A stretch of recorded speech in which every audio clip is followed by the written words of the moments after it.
The movie gave us an underdog hero. The book gave us something stranger and far more savage. In the film, Hiccup is quirky, misunderstood, and brilliant. He builds gadgets, trains a dragon in secret, and eventually wins the love of his village. It's a soaring story of belonging.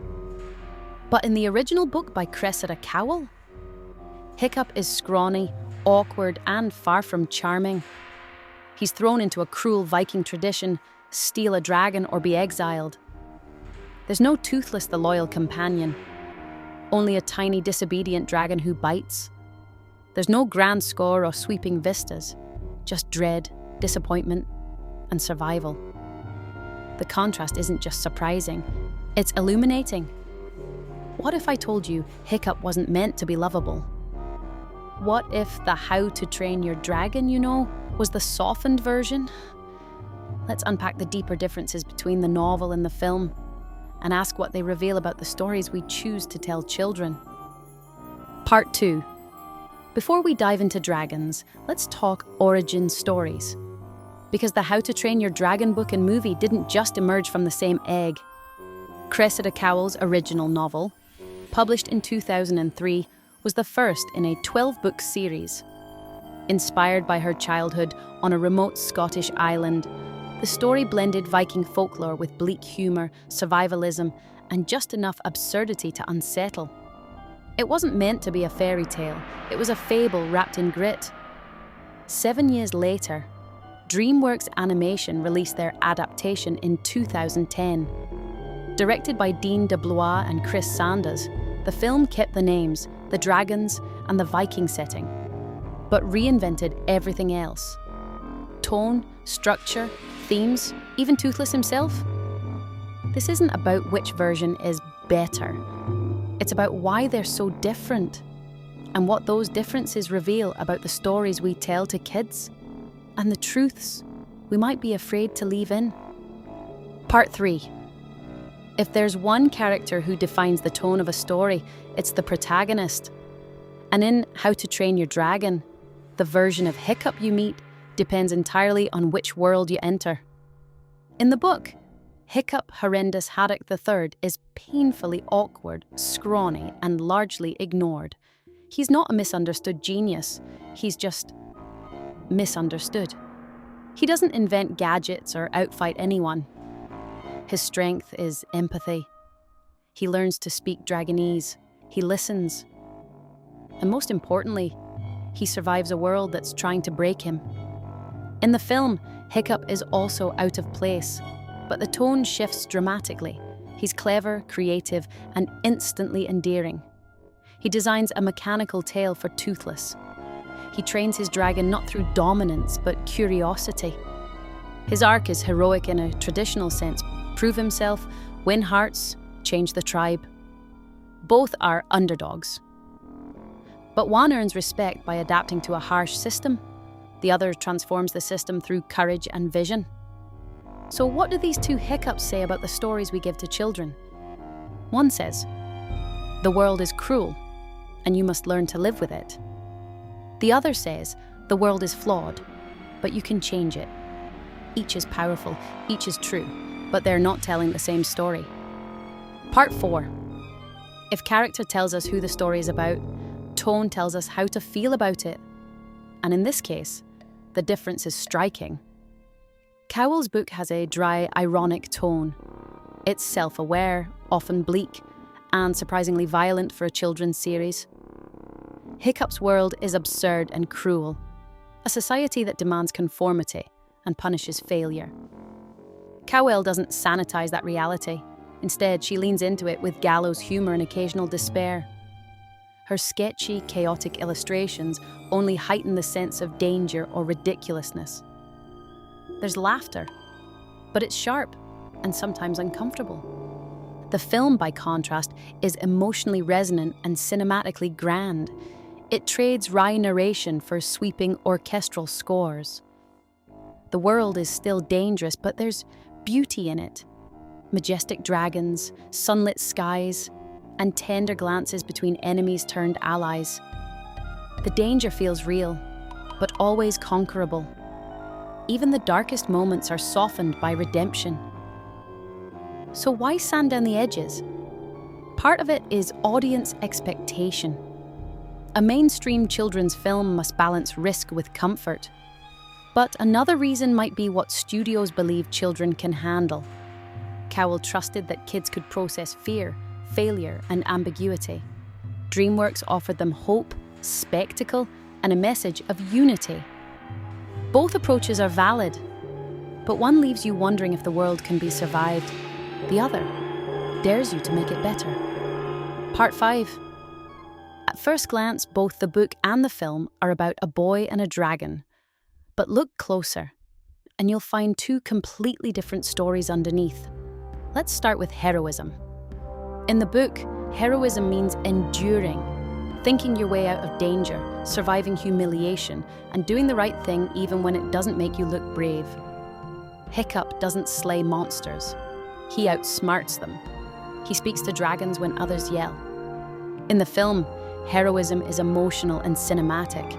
Hiccup challenges his tribe not just by surviving, but by transforming them. He risks exile, bonds with Toothless, and ultimately rewrites Viking tradition. It's still personal, but it's louder, bolder, and full of visual triumph. Then there's legacy. Book Hiccup carries the crushing expectation of being the chief's son in a world that doesn't value him. His arc isn't about changing the system. It's about finding a way to endure it. Film Hiccup does what the book version couldn't. He changes hearts. He earns his father's respect and reshapes the tribe. And finally, the dragons themselves. In the book, they're wild, dangerous, unknowable. In the film, they're misunderstood companions, beautiful creatures that reflect Hiccup's empathy. The film offers a clear moral. Empathy wins. The book whispers a harder truth. Empathy is powerful, but it doesn't always save you.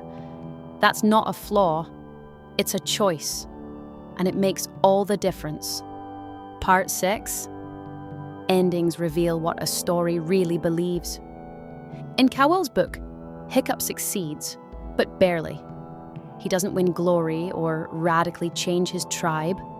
He simply survives, outthinks a monstrous threat, and earns a sliver of respect from people who still don't fully understand him. The danger isn't gone. The future feels uncertain. It's a quiet victory, shadowed by what's still to come. In the film, the ending is soaring, literally. Hiccup and Toothless return in triumph. The village embraces dragons. His father embraces him. He's not just accepted, he's celebrated.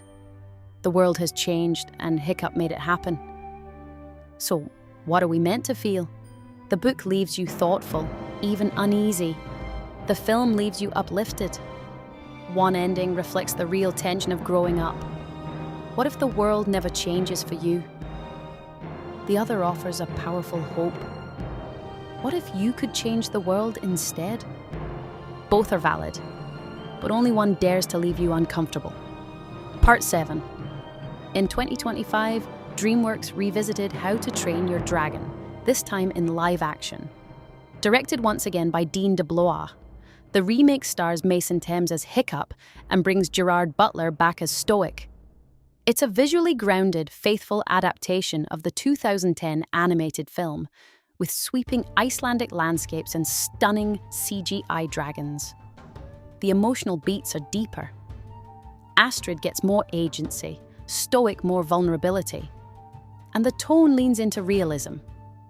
And while it mirrors the animated story, that shift to live action subtly changes the texture.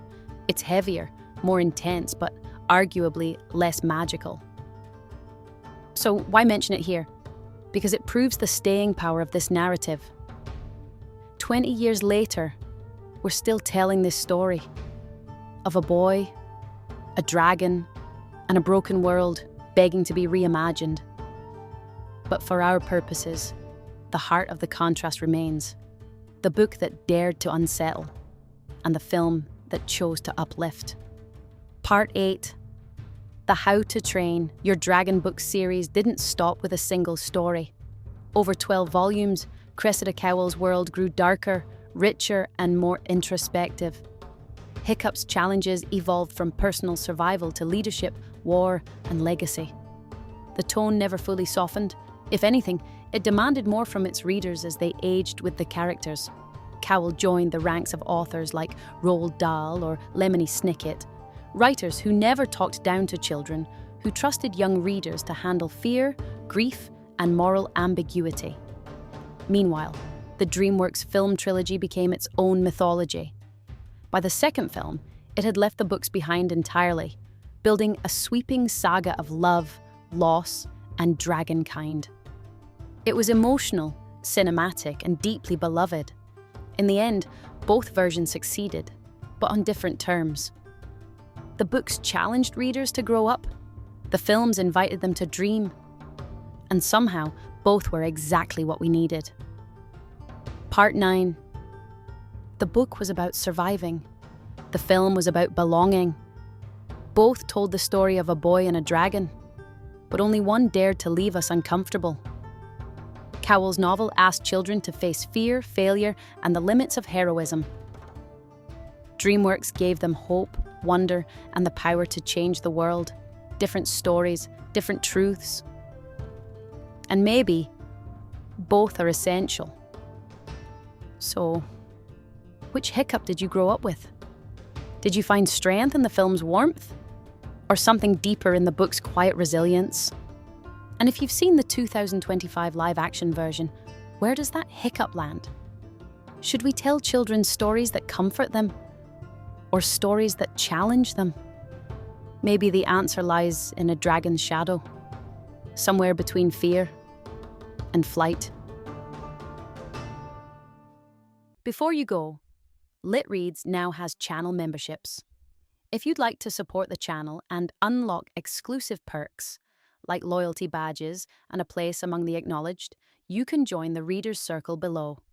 It's a small way to help keep the library doors open. Links in the description.